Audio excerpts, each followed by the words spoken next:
Support, when you support your partner, you are giving consequences to actions that hurt you. That's actually a good thing. Again, let's go right back to the boundaries, right? So support has healthy consequences. Support has those boundaries with consequences in place based on your needs. That's support. Control, opposite. Control is fear. If you don't take this course, A, B, C, and D, and then no follow through. No follow through. Remember what I always say about boundaries, okay? Boundaries without consequences are a request. Boundaries without consequences, they're a request. That's all they are. So what do? We end up using fear, empty threats. That's control. If I'm going to give a boundary and if I'm going to say something like, you know what, if you do X again, it's over, I'm done, I'm filing for divorce, but I don't do it,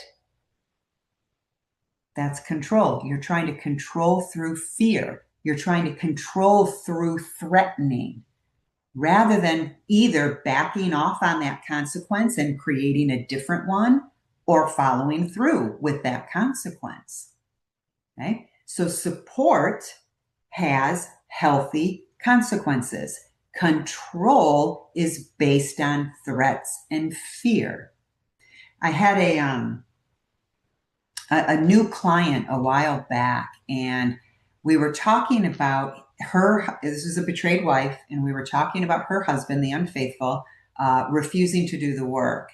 And I ended up asking her the question. I said, if he continues to refuse to do the work, will you stay? And it was crickets. She just looked at me and didn't have an answer. I said, that's why you're stuck.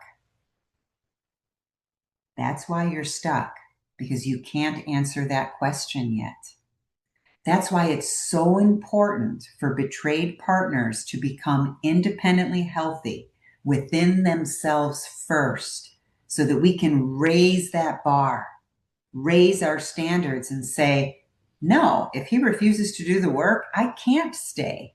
I'm going to end up with all kinds of mental, emotional, physical health problems. I can't stay. But until we can answer that question, we're going to stay stuck.